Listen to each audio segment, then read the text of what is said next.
Assalamualaikum warahmatullahi wabarakatuh. Bismillahirrahmanirrahim. Bro, kita lanjutkan bro. Ini pengajian kitab At-Taqriratus Sadidah, masih mengenai tentang bersiwak. Maka kita lanjutkan di part berikutnya. Ini lanjutan tentang bagaimana menggunakan alat siwak dan seperti apa sebenarnya alat siwak yang sesuai dengan tuntutan para pemuka agama atau para ulama-ulama. Kita baca bismillahirrahmanirrahim. Tuluhu, panjangnya alat siwak. Yusannu alla yazida ala shibrin. Disunnahkan panjangnya alat siwak itu tidak lebih dari 1 jengkal. Wala yang kuso ala arba'ati asobi'a. Dan tidak kurang dari 4 jari. Jadi tidak boleh lebih dari 1 jengkal dan tidak boleh juga kurang dari 4 jari. Kita lanjutkan. Ad-du'a'u fi awalihi, membaca doa di awalnya, yaitu doanya Allahumma bayyid bihi asnani wa syudda bihi lithati wa thabbit bihi lahati wa afsih bihi lisani wa barik li fihi wa athibni alaihi ya arhamar rahimin. Jadi ketika melakukan siwak, kita awali dengan membaca doa yang tadi disebutkan. Kita lanjutkan.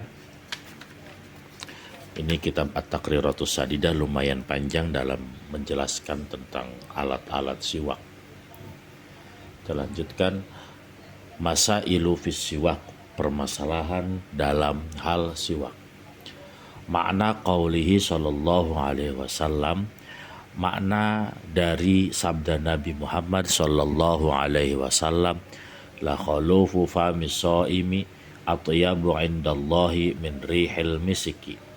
Ada sebuah hadis yang artinya bau mulutnya orang yang berpuasa itu bagi Allah lebih wangi daripada harumnya misik. Ya, ini ada keterangan hadisnya di bawahnya. Akhrajahul Bukhari fi kitabis shaum. Maksudnya, ai inna raihata famis shaimi. Sesungguhnya baunya mulut orang yang berpuasa afdalu, lebih utama, min raihatil miskil matlubati li salatil jumu'ati wal aidaini. Lebih utama bau mulutnya orang yang berpuasa daripada harumnya minyak misik yang diperintahkan digunakan saat melaksanakan sholat Jumat atau saat melaksanakan sholat Idul Fitri dan Idul Adha.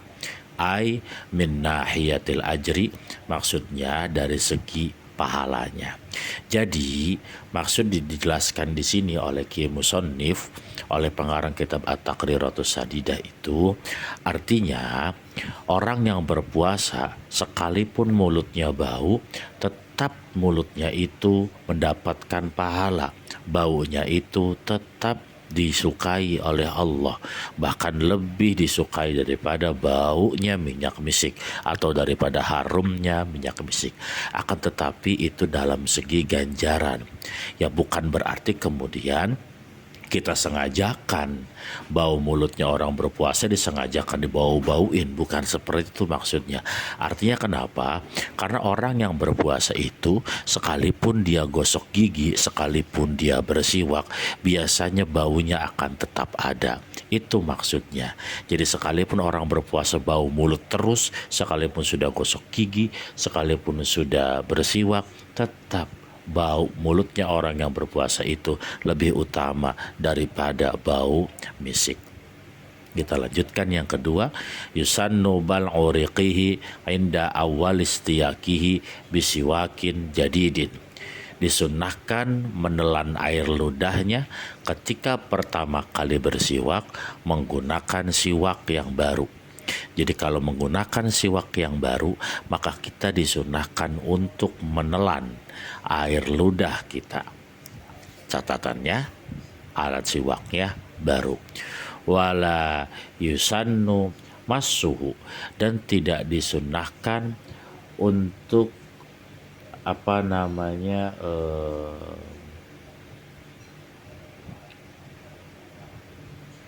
tidak disunahkan untuk menyelupkan. Nah, maksudnya tidak disunahkan untuk menyelupkan itu tidak usah dicelupkan di air, ya. Jadi tidak usah dicelupkan di air. Wa yusannut tahlilu qablahu wa ba'dahu, dan disunahkan untuk menyela-nyela gigi sebelum bersiwak dan setelah bersiwak.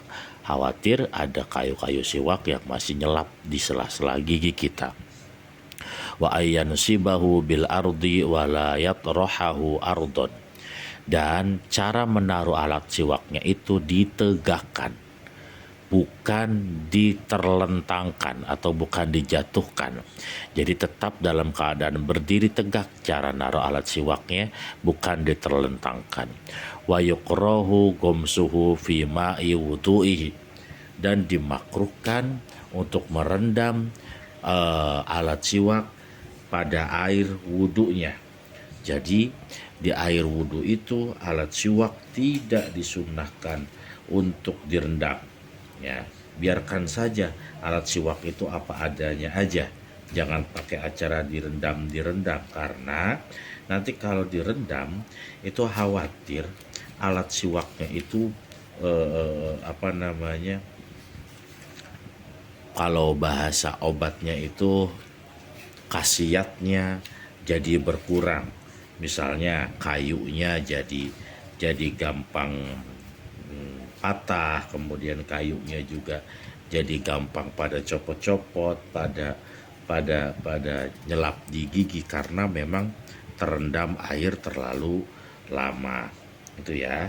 Jadi di sini tidak disunahkan untuk direndam alat siwaknya. Yang pertama tadi tidak disunahkan untuk direndam, kemudian di sini tidak disunahkan juga untuk dihisap atau disedot ya alat siwaknya. Terus kemudian ditelan air ludah yang pertama kali menggunakan siwak yang baru.